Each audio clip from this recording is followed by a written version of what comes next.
Have you ever felt like you're always there for people? You're the one who's always adjusting, always so understanding, always so forgiving, and always the one who's accommodating.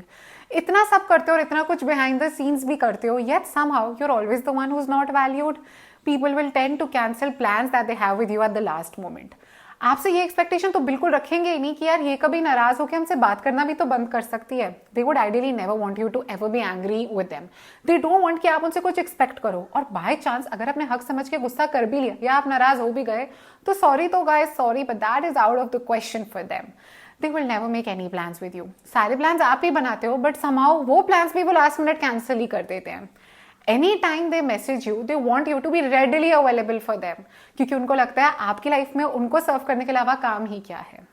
लग रहा है ये सब familiar? कर पा रहे हो इस सबके साथ relate? Then guys, this video is for you.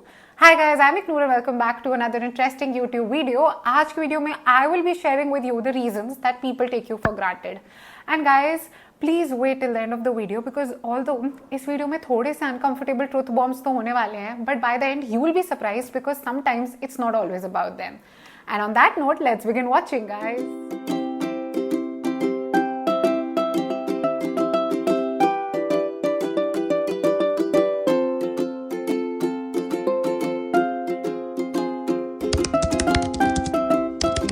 One is that you're always available. No matter आपका शेड्यूल कितना भी बिजी और हेक्टिक हो, no matter you might be going through something personally या फिर generally you're not in the mood, आप अपने schedules rearrange कर दोगे. You will never say no to a plan. Even though you're mentally and physically exhausted, you will go and show up for them. Starting में या initially आपको ये लग सकता है यार that's called being a good friend, that's called being a good whatever relation you have with that person, and that is a part of being loving and supportive. But trust me when I से this, her bond ना guys mutual और two sided होता है. और चलो मैं मान भी गई you being loving and supportive. Are you being loving and supportive towards your own self and towards your own being? क्योंकि गाइस पता है क्या होता है, just because you are always available ना, स्टार्टिंग में तो हर कोई अप्रिशिएट करता है वो kind of she always she is always there for me. Eventually उनको पता क्या लगता है, वेली तो है, जब भी बुलाएंगे आ जाएगी. और ये जो कांस्टेंट अवेलेबिलिटी दे हैव ना, दिस राइट जो उनको एक आई वुड जस्ट से एक एंटाइटलमेंट, सेंस ऑफ एंटाइटलमेंट है कि शी और ही विल ऑलवेज कम, वो क्या ही कर रहे होंगे, उससे उनको लगता है कि आप फ्री हो, आप वेले बैठे हो, and they don't value you. Because for them ना, your 100% availability for them is not about कि oh this person is so kind, वो अपने दिन से मेरे लिए टाइम निकाल रही है. उनके लिए ये है तो क्या हो गया, ये तो करना ही है, इसके पास वैसे भी क्या ही काम है. जब हम लोगों के पास या लोगों के साथ हमेशा कॉन्स्टेंटली 24/7 अवेलेबल वाले जोन में रहते हैं ना गाइस, तो वो हमारी कदर नहीं करते थे. समटाइम्स फॉरगेट टू वैल्यू अस, क्योंकि कांस्टेंट अवेलेबिलिटी का ये मतलब है that they can easily predict हम क्या कर रहे हैं और कहाँ है, किसके साथ है, क्योंकि उनको लग रहा है कहीं भी हो किसी के साथ भी हो, आ जाएगी फॉर मी. अब when this thing comes ना, when this sense of entitlement comes, when they are like कि हाँ ठीक है, she is always there और मुझे पता है कहाँ जाएगी, किसके साथ ही जाएगी, उससे they will not value you at all. तो इसलिए ना किसी भी हेल्दी और सॉलिड रिलेशनशिप या फ्रेंडशिप की ना बहुत ही इंपॉर्टेंट एस्पेक्ट ये हो जाता है that you have solid boundaries. Not boundaries in the sense of where I am telling you कि उनसे डिस्टेंट हो जाओ या डिस्टेंस क्रिएट कर लो, not at all. But guys, boundaries in the sense where they realize that even you have a life and the reason that you are there for them is because you want to be there for them, not because you are free, आप वेले हो. So I'm not telling you कि guys be distant, but I'm telling you to have some space in any relationship that you have in your life, because you need to have a lot of self-respect, and sometimes when you start respecting yourself is the exact moment when others start respecting you. और एक common सा rule क्या है guys, अगर demand है पर supply उससे भी ज़्यादा है तो लोग फिर उस चीज़ की कदर नहीं करते ना. That's also with people and life guys. If you are too available for people, if you are too kind to them, वो आपकी कदर करना ही भूल जाते हैं. Reason number 2 guys is that you don't set boundaries. You are someone who has a very hard time saying no. No बोलना तो आपके लिए equivalent कि आपने कोई पाप कर दिया है. You always want to show up for people, which is fine, but because of that आप कभी अपने लिए stand ले ही नहीं पाते. You will never like to have confrontations. You will keep things deep within you. You will stay silent. Even if something is weighing on you, if something is bothering you, आप कभी उन चीज़ों के बारे में बात ही नहीं करोगे, और आपको हमेशा ये टेंशन या फियर रहेगी कि यार सामने वाला मेरे में डिसअपॉइंट तो नहीं हो रहा. और उससे पता है क्या होता है guys, because you stay silent. अब आपका ये पर्सपेक्टिव है स्टेइंग साइलेंट कि यार I don't want to fight, I don't want to have any issues, I want everything to be प्यारा एंड शांत. Understandable, but just because you are not communicating this to the other person, उनको लगेगा कि यार ये कुछ बोल ही नहीं रहा, इसका मतलब इसकी लाइफ में कोई ऐसा इशू चल ही नहीं रहा हमारे साथ. Guys understand the other person is also human. वो कोई मैजिशियन थोड़ी है कि आप कम्युनिकेट ही नहीं करोगे और फिर भी उनको पता चल जाएगा कि इशू क्या है. तो अगर आप कम्युनिकेट ही नहीं कर रहे अबाउट योर बाउंड्रीज और about whatever it is that you're feeling, then how will they get to know कि आपके मन और दिल में चल क्या रहा है. And guys trust me when I am saying this, एक ना बहुत आई वुड से एक बड़ा मिसकंसेप्शन है कि बाउंड्रीज का मतलब रूड होना है या बाउंड्रीज का मतलब है रिस्ट्रिक्शन सेट करना in a very negative connotation. It's not like that. Setting boundaries in your life is just like having instructions. चीजें कैसे करनी है वो चीजें सिखाती है. It's like you buy a new device, उसके साथ एक इंस्ट्रक्शन मैनुअल आता है ना, वो इंस्ट्रक्शन मैनुअल रोक थोड़ी रहा है हमें चीज यूज करने से. वो हमें ये बता रहा है that for maximum efficacy how do we have to go about that thing. That is just like boundaries. You just need to set a basic structure for yourself that this is okay and this is not okay. So it's not about them, because guys अगर ना life में कभी भी tricky situation आती है तो आप क्या करते हो, you try to get out of the situation by doing the thing which is the easiest. That's with people also ना. Even if they will ever have a problem with you, वो वही करेंगे जो उनको सबसे आसान लगेगा. और कभी कभी वो आसान तरीका ये होता है कि यार छोड़ दो, इसको कोई प्रॉब्लम थोड़ी है, कुछ बोल थोड़ी रही है, may be she is just having a tough time, let it be. अगर आप लोगों को एहसास ही नहीं दिलाओगे what they've done wrong, then how will they even get to know ना. The next one guys is that you over give to feel valued. आपको ना अपने बारे में, I am sorry if this sounds a little bitter, but to feel good about who you are and not because आपके पास और लोग नहीं है. इन जनरल अगर आपके अंदर एक नीड ऑफ फीलिंग वैलिडेटेड है और नीड टू फील इंपॉर्टेंट है तो आप क्या करते हो, you over give guys, you're overly there for people, you over compromise, you over adjust. आप बहुत कुछ करने लग जाते हो ऐसे लोगों के साथ क्योंकि maybe you have this need to feel chosen, valued, understood और just to feel included. I understand if you're going through that. Don't worry, it's okay. Her human की हर नीड होती है, कोई ना कोई हर किसी को लेके, किसी चीज को लेके, हर किसी की लाइफ में एक फीलिंग आती है कि oh I wish I had more of that. That's okay, we can definitely talk about this in the आगे आने वाले videos. But because of that ना गाइज आप ओवर कर रहे हो हर चीज को. अब क्या होता है, मैं हमेशा कह रही हूँ, इस वीडियो में भी मैं कहती हूँ कि हर रिलेशन, हर फ्रेंडशिप, हर बॉन्ड ना लाइफ में म्यूचुअल या टू साइडेड होता है. अब क्योंकि आप कर ही जा रहे हो, सामने वाला कुछ कर ही नहीं रहा है और मे बी वो कर नहीं पा रहे या करना चाह नहीं रहे या फिर वो इंसान में ही नहीं है, मतलब ही इज नॉट और she is not that kind of person who will do so much for others. उससे क्या हो रहा है दैट दिस फ्रेंडशिप और this relationship is not really having that love, affection या वैल्यू वाला aspect. It is having an aspect of like a transaction. Guys I am sorry if this word seems a little rude, but it's like a transaction ना. आप उनके लिए कुछ कर रहे हो, उनको उससे फायदा मिल रहा है और आपको अच्छा लग रहा है करके कि चलो भाई अब मैं इंक्लूडेड फील करूंगी. It seems more like a goods and service provider guys. It's like कि वो आपके लिए मतलब आपको वैलिडेशन दे रहे हैं, आप उनके लिए सर्विस दे रहे हो. This is not friendship, this is not a relationship, this is not a legit bond in life. And guys you know what happens, इससे एक बिटरनेस और क्या आ जाती है रिलेशनशिप्स में, क्योंकि आप उनके लिए इतना कर रहे हो ना, आपको लगता है कि यार उसको भी तो मेरे लिए करना चाहिए. पर my question to you is, उन्होंने बोला आपको ये सब करने के लिए? नहीं ना, आप खुद से कर रहे हो उनके लिए ये सब.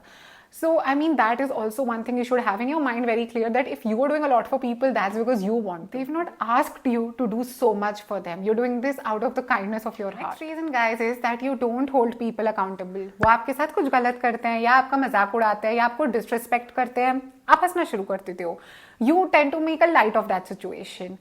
अगर वो छोटी सी मतलब बड़ी सी बात हो या छोटी सी भी बात हो और आके आपको हल्का सा सॉरी बोल देते हैं, आप बड़े प्यार से इट्स ओके बोल देते हो. अगर कोई चीज आपको बहुत भी परेशान कर रही है तो you allow them to make you feel like you were funny और यू वर डम इनफ कि आपको इतनी छोटी सी बात का इतना बुरा लगा. गाइज लाइफ में लोगों को फॉरगिव करना बहुत बढ़िया. आई तो feel forgiveness is such a beautiful quality to have, but where is your self respect guys, और उससे भी ज्यादा वेयर इज द अकाउंटेबिलिटी. अगर कोई आपके साथ बार बार गलत बिहेव कर रहा है या आपको इतना वैल्यू और रिस्पेक्ट नहीं कर रहा है तो they are just behaving that way with you for always and for एवर. और अब आप इस बात पे भी उनसे नाराज नहीं हो सकते कि यार ये क्या तरीका हुआ बात करने का. आपने उनको बताया आपको इस बिहेवियर से प्रॉब्लम हो रही है. If you are not going to hold people accountable then they are going to keep repeating that behaviour and again and for always and for ever. Not because वो चेंज करना नहीं चाहते, but simply because उनको लग नहीं रहा इसमें कुछ गलत है. आप उनको अवेयर तो कराओ. अगर आप किसी को बताओगी नहीं कि प्रॉब्लम क्या है तो प्रॉब्लम सॉल्व कैसे होगी. तो इसलिए गाइस एक basic level of standard respect तो you need to set in. I am sure अब आपको लग रहा होगा यार इग्नोर, ये तो बेसिक सेंस है. आई एग्री गाइस, बट कभी कभी लोग वो बेसिक सेंस को रियलाइज नहीं कर पाते. And secondly, what is basic sense for you will not necessarily be basic sense for me or for them also. Now we're also different from each other. So forgive people. I am so proud of you if you have that much, forgiveness in your heart to give to others. But please hold them accountable. You need to tell them, na issue kya hai for it to eventually be solved. The next thing, guys, which I know is going to be like extremely relatable for all of you is not, if not all, for a lot of you, is that you don't want to have difficult conversations. आप उनको avoid करते हो, आप उनसे दूर भागना चाहते हो. Now I totally get you that if आपका headspace है, यार मुझे नहीं चाहिए लाइफ में unnecessary drama, tension. I don't want to make a big deal out of things. I get it, guys. But let me tell you one thing, ये जो आपके अंदर hurt, sadness, disappointment होती है ना towards those people who are close to you and you don't, just say it out loud, you don't talk about it, वो कहीं जाती नहीं है guys. Let me clear that out for you that just because आप उन issues के बारे में बात नहीं कर रहे, इसका ये मतलब नहीं है कि आपके अंदर जो hurt है या जो disappointment है वो कहीं चली जाएगी. It is deep inside you, it is within you and it will always be within you up until the time you get it out of you. और अगर आप इसके बारे में ओपनली जाके बात नहीं करोगे ना कभी तो वो बाहर निकल के ही आएगी. और फिर होता क्या है कि आपके अंदर वो deep resentment, deep hurt, deep disappointment है, बट सामने वाला has no idea that you are feeling all of this. उनके लिए सब बढ़िया है, वो अपना मस्त लाइफ जी रहे हैं, you honestly can't even blame them ना. उनको पता ही नहीं है, जो मैं बार बार throughout this video repeatedly कह रही हूँ, that people can not solve a problem that they don't know exists in the first place. So now because of all that pent up hurt, anger also, disappointment within you, it is going and you're not talking about it. इससे क्या होता है, eventually you become silent. Silent मतलब आप बिल्कुल ही detached हो जाते हो, disinterested हो जाते हो, but this is something you're bringing it on your own self because आप इसके बारे में बात ही नहीं कर रहे. अब गाइज मैं आपको ऑनेस्टली एक बात बताऊं, अगर आपको लाइफ में सॉलिड फ्रेंडशिप्स, हेल्दी रिलेशनशिप्स चाहिए ना, you need to have these difficult conversations.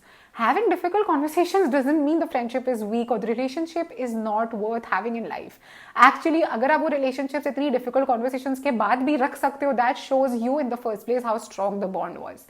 So have these conversations because right now they might seem difficult to you, but in the long run, these conversations are the very reason that you will still have those relationships in your life. The next one guys is that आप ना bare minimum को भी बहुत readily और बहुत ही बड़ा समझ के accept कर लेते हो. That means for you, even bare minimum is like princess treatment. अब guys, the thing is that there are a lot of you out there who I know will make excuses for other people for what they are doing. मतलब कोई अगर आपके से अच्छे से बात नहीं कर रहा, आपसे गलत तरीके से बात कर रहा है, आपकी लाइफ के बिग मोमेंट्स को इतना सेलिब्रेट नहीं कर रहे हैं, they are hurting you constantly, they are disappointing you. So you instead of having a conversation with them, जो मैंने लास्ट अभी क्लिप में डिस्कस करा है, you will make up excuses for them, something on the lines of it's okay यार they are stressed, it's okay yaar, I get it, it's okay yaar, they're not having a good day. That might all be true, but are you not stressed? Are you not having a heavy day? Do you not have weak moments? तो अगर 20% efforts को 120 मान के चलोगे तो कैसे चलेगा ना guys? And again you cannot blame the other person for that, क्योंकि आपने ही तो एक स्टैंडर्ड सेट कर लिया है. जब वो आपके लिए इतना सा भी कर रहे हैं, आप तब उसमें भी इतना खुश हो रहे हो, तो वो क्यों इतना करेंगे? उनको लग रहा है यार तो इसमें भी खुश है. ये तो बेसिक ह्यूमन नेचर है guys. And if someone does that to you also ना, आप भी ऐसे ही हो जाओगे. अगर आपको लग रहा है यार मैं 5 मिनट पढ़ूं तो भी मेरे उतने ही मार्क्स आते हैं, 1 घंटा पढ़ूं तो भी उतने ही आते हैं, तो मैं 5 मिनट पढ़ूंगी ना. You will always choose the easy way out ना. That's with them also. So these bare minimum efforts that you are glamorizing to be princess treatment, वो आप एक स्टैंडर्ड सेट कर रहे हो. और क्योंकि लोगों को लग रहा है इसको ये सब चलता है, she is happy with just this much, then that is exactly the energy you are going to attract. वो इतना ही करेंगे क्योंकि आप इतने में तो खुश हो रहे हो. तो बस अपने स्टैंडर्ड्स को ऊपर लेके जाओ. I am not talking here standards doesn't mean Gucci, Louis Vuitton, Valentino. No, standards here mean that if you're my friend, I want you to at least do this much for me. Not in terms of things, in terms of being there, valuing you, or whatever your definition of friendship or relationships are. And the last one, guys, is that you're afraid of walking away. आपको डर लगता है, आपको डर है of being left out, of being lonely, of being left alone, of not feeling included, of not being valued. अब क्योंकि आपके मन में ये डर इतना बड़ा है ना, you just tend to forgive everything, you just tend to let go of everything. आप हर चीज़ ना टॉलरेट कर लेते हो, हर चीज़ एक्सेप्ट कर लेते हो, क्योंकि आपके मन में ये थॉट प्रोसेस है यार इट्स ओके, ये अगर कुछ गलत भी कर रहे हैं एटलीस्ट मेरे पास लोग तो है ना. What if I raise my voice या what if I speak out about my issues, तो ये मुझे छोड़ के चले जाएंगे. अब ये जो डर है ना आपके अंदर गाइज, ये इतना बड़ा हो जाता है आपके अंदर कि आप कोई बात ही नहीं कर पाते हो. You stop talking about anything and everything that is bothering you, which is not okay. The thing about human nature, guys, is I'm not saying that the other person in this situation is wrong, is manipulative or cunning. No, but this is a basic fact about human nature कि जब सामने वाले को पता है ना कि आप उनके बिना रह नहीं सकते, यार you really need them, then they know कि यार इसके साथ कुछ भी करो ये कहाँ ही जाएगी, she won't go here anywhere from here, right? The moment you give people the right, that even slightest idea that, oh, I can't live without you, they will start manipulating you, maybe even unintentionally, because they will realize कि इसके साथ कुछ भी कर लो ना, she will not go. And that is exactly where people stop acknowledging you and start taking you for granted, because they feel कि एक तो ये जाएगी कहाँ, दूसरा इसके पास जाने को है ही कहाँ, और तीसरा कहीं भी चले जाए, she'll come back to me. Don't do that to yourself. Don't allow anyone to do that to you, because no matter how big a fear you have in your mind of being lonely, there's nothing worse than having absolutely no self-respect for you.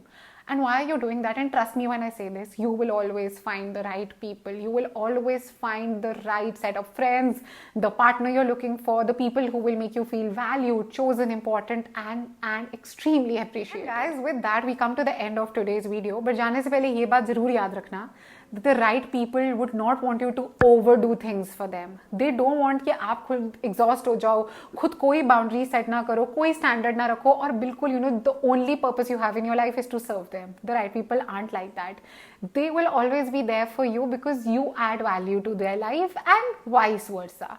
अब through this video मैं ये बिल्कुल नहीं कह रही हूँ कि आप डिस्टेंट हो जाओ, कोल्ड हो जाओ या रूड हो जाओ, नहीं, मैं तो बस इतना कह रही हूँ कि हेल्दी बाउंड्रीज और थोड़ा सा स्पेस अपने लिए भी रखो और सामने वाले के लिए भी रखो, so that you can have that bond while also having love and respect for one another.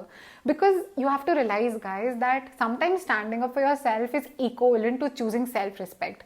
And if you don't have that worth or that level of standard established for your own self, तो कोई और कैसे करेगा ना आपके लिए ये सब. अगर आज को वीडियो आपके साथ रेजोनेट करा, if you could relate to any part of it, then please don't forget to subscribe to the channel before you go, and also follow me on Instagram. और नीचे कमेंट करो that which is the point that you loved the most. अपना ध्यान रखो और अपनी self respect का उससे भी ज्यादा ध्यान रखो. I will see you guys in the next video. Bye bye.